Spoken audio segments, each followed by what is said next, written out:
নিজের বিবির ছবি ফেসবুকে দেওয়াকে মনে করে বড় যোগ্যতা। লা হাওলা ওয়ালা কুওয়াতা ইল্লা বিল্লাহ। আপনি কাকে দেখাচ্ছেন? আপনার বিবিকে কাকে দেখাচ্ছেন? কোরআন কি বলে নাই ওয়াক্কারনা ফি বুয়ুতিকুন্না ওয়ালা তাবাররাজনা তাবাররুজাল জাহিলিয়াতিল উলা? হে নারীরা, তোমরা নিজেদের ঘরে অবস্থান করো, নিজেকে জাহিলি যুগের নারীদের মতো প্রকাশ করে বেড়ায়ও না। আপনার বিবি সেজে গুজে লিপস্টিক আর নেইল পালিশ দিয়ে ব্রু ফ্লাক করে চুল খুলে ফেসবুকে দিয়ে দিলেন, আপনিও ভালো করে দেখেন নাই, মানুষ দেখে ফেলেছে। এদেরকে দাইয়ুস বলা হয়েছে। জান্নাতের খুশবু 5500 বছর দূরত্ব থেকে জান্নাতের খুশবু পাওয়া যায়, কিন্তু দাইয়ুসরা জান্নাতের খুশবু পাবে না। যারা বিবির কন্ট্রোলে চলে গেছে, বিবির কথায় উঠে আর বসে, বিবিকে বাজার করতে পাঠাই আর নিজে ঘরে ঘুমাইতেছে। কথা বলেন না, ঠিক কিনা বলেন না? লা হাওলা ওয়ালা কুওয়াতা ইল্লা বিল্লাহ। এই বিষয়ে তো আমার অনেক বক্তব্য আছে। মোটর সাইকেলে যারা নারীকে বসায় এরা বেহায়া। হ্যাঁ, যদি কোনো কারণ হয়, ইমার্জেন্সি, ডাক্তার দেখাতে হবে, এখনই চিকিৎসা নিতে হবে, এখন বিপদ হয়েছে, ভিন্ন বিষয়। এটা উজর। আর জরুরাতু তুবিহুল মাহজুরাত। অনেক সময় শুকরের গোশত আপনার জন্য জায়েজ হয়ে যাবে যখন এটা ওষুধ হবে। অনেক সময় সাপের বিষও আপনাকে খেতে হবে যদি ওটা দিয়ে ওষুধ বানায়। সেই মোটর সাইকেল তো আমি এটার অনেক নাম দিয়েছি। এখন আমি 1 নম্বর মওতের সাইকেল, 2 নম্বর অহংকারের সাইকেল, 3 নম্বর বেহায়ার সাইকেল। বেহায়ার সাইকেলটা আমি ইদানিং বলতাম না, তবে ইদানিং কালে আমি কিছু মোটর সাইকেলে দেখতে পাচ্ছি যে নারীরা অন্তত নারীর মতো বসতো আগে, এখন ডাইরেক্ট পুরুষের মতো। এবং এই মোটর সাইকেলের কারণে শত শত যুবক প্রতিদিন জানায় লিপ্ত হচ্ছে, ব্যভিচারে লিপ্ত হচ্ছে, বেহায়া হচ্ছে, ইসলাম থেকে হাজার হাজার মাইল দূরে চলে যাচ্ছে। বিয়ের আগে সে একজন নারীর ছোঁয়া পাচ্ছে, সে তো নারী না, শয়তানের রশি। আর নিসাউ হেবালাতুশ শায়াতিন, নারীরা হলো শয়তানের রশির মতো। যারা বিয়ের আগে পর পুরুষের সাথে ঘর থেকে বের হয়, এসব নারী হলো শয়তানের রশি।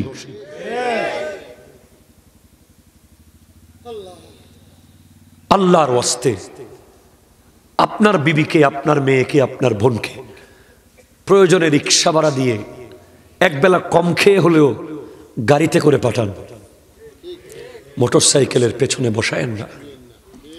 পুরো পথে বেহায়াপনা ছড়াতে ছড়াতে যায়। কত রকম ব্যাড কমেন্ট ছেলেরা করে, আশপাশের মানুষজন করতে থাকে। কেন? ইসলাম এটা বড় সুন্দর। আল্লাহ বোঝার তৌফিক দান করুক, আমিন জোরে বলেন। এই সব কিছুর সারমর্ম হলো ও আনিবু ইলা রাব্বিকুম, ফিরে আসো আল্লাহর দিকে। যেখানে গিয়েছো সেখান থেকে ফিরে আসো। তুমি যদি ব্যভিচারের আড্ডায় থাকো, ফিরে আসো। তুমি যদি জুয়ার নেশায় থাকো, ফিরে আসো। তুমি যদি ওই বন্ধু বান্ধব নিয়ে বেনসনের আড্ডায় থাকো, ফিরে আসো। তুমি যদি অহংকারের আড্ডায় থাকো, ফিরে আসো। যেখানে তুমি আছো ফিরে আসো। ও আসলিমু লাহু, আত্মসমর্পণ করো আল্লাহর কাছে। মিন কাবলি আন ইয়াতিয়াকুমুল আযাবু, আযাব আসার আগে ফিরে আসো। সুম্মা লা তুনসারুন, যদি আযাব চলে আসে বাঁচানোর কেউ থাকবে না। আজকে তুমি দেখো ক্যালিফোর্নিয়া জ্বলে পুড়ে ছাই হয়ে যাচ্ছে। পৃথিবীর কেউ পারবে না এই আগুন নেভাতে, কোনো ফায়ার সার্ভিস পারবে না। হলিউড, যেখান থেকে গোটা বিশ্বকে বেহায়াপনার দরজ দেওয়া হয়। কথা বলেন, কথা বলেন, কথা বলেন। যেখান থেকে বেগানা নারীর সাথে চলাফেরা করা শেখানো হয়, যেখান থেকে উলঙ্গপনা শিখিয়েছে গোটা বিশ্বকে, যেখান থেকে নারীদের পর্দাকে চুরি করা হয়েছে, যেখানে কোনো বাস বিচার রাখা হয় নাই, সন্তান আর মায়ের, ভাই আর বোনের সেই হলিউডের পাহাড় জ্বলে পুড়ে ছাই হয়ে যাচ্ছে। ফিলিস্তিনকে মারার জন্য 1 বছরে দিয়েছে আমেরিকা 2200 কোটি মার্কিন ডলার, আর আল্লাহর গজবে একদিনে শেষ হয়ে গেছে আমেরিকার 5000 কোটি মার্কিন ডলার। 1 বছরে 2200 কোটি ডলার দিয়েছে গাজাকে ধ্বংস করে দেওয়ার জন্য, আর একদিনে খরচ হয়ে গেছে, পুরে ছাই হয়ে গেছে 5000 কোটি মার্কিন ডলার। যদি 1 বছর ধরে আগুন জ্বলে, এই পৃথিবীর মানচিত্রে আর ইউএসএ থাকবে না, থাকবে না। এটা থেকে আপনি কি শিক্ষা নেবেন? হুজুর আমেরিকা আগুন জ্বলছে, আনোয়ারাই কাজ কি? কাজ আছে।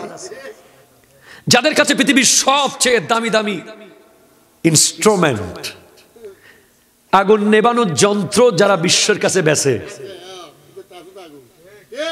কথা বলেন না, ঠিক কিনা বলেন না? যাদের কাছে না সেনাবাহিনীর অভাব, না ফাস্ট ফায়ার সার্ভিসের অভাব, না বিভিন্ন রকম অত্যাধুনিক যন্ত্রের অভাব, কিন্তু আল্লাহ যদি পুড়ে ফেলতে চায়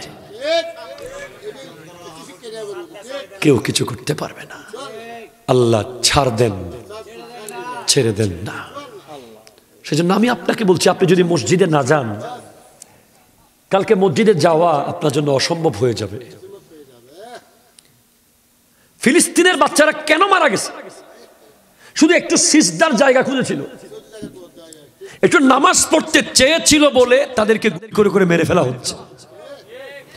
আর আপনার মসজিদ সকালবেলা ফজরের নামাজের পরে মসজিদ খালি, ফজরের সময়, জোহরের সময় খালি, আসরের সময় খালি, মাগরিবের সময় খালি। আপনার লজ্জা লাগে না ভাই?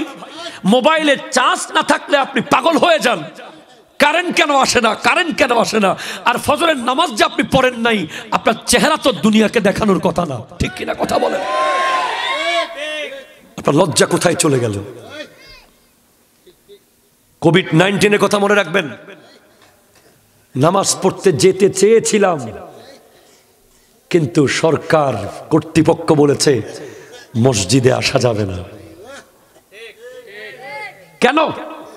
আল্লাহ বুঝিয়েছেন তোদেরকে নিয়ামত দিয়েছি, আজকে স্বাধীন। এত বড় মাহফিল বিশ্বের অনেক দামি দামি দেশে করা সম্ভব না, আপনি পারতেছেন। এত বড় বড় মসজিদ, মোড়ে মোড়ে মসজিদ, ঘরে ঘরে মসজিদ, বিশ্বের অন্য কোনো দেশে নেই, আমার বাংলাদেশে আছে। কিন্তু মসজিদ কাঁদবে কিয়ামতের মাঠে, বিচার দেবে, কাঠগড়ায় দাঁড় করাবে। মসজিদের চারপাশের প্রত্যেকটা মানুষকে বিচারের কাঠগড়ায় দাঁড়াতেই হবে, দাঁড়াতেই হবে। মসজিদ বলবে আমাকে ফকির করেছে, আমাকে মিসকিন করে ফেলেছে, আমাকে অসহায় করে ফেলেছে, আমাকে গরিব করে ফেলেছে। কেন? তোর কি টাইলস ছিল না? ছিল। এসি ছিল না? ছিল। দরজা ছিল না? ছিল। আরে আমার টাইলস, এসি, দরজার দরকার নাই। ওই আমার নবীর আমলে খেজুর গাছের মসজিদ ছিল, কিন্তু মুসল্লি ছিল সিদ্দিক আকবর।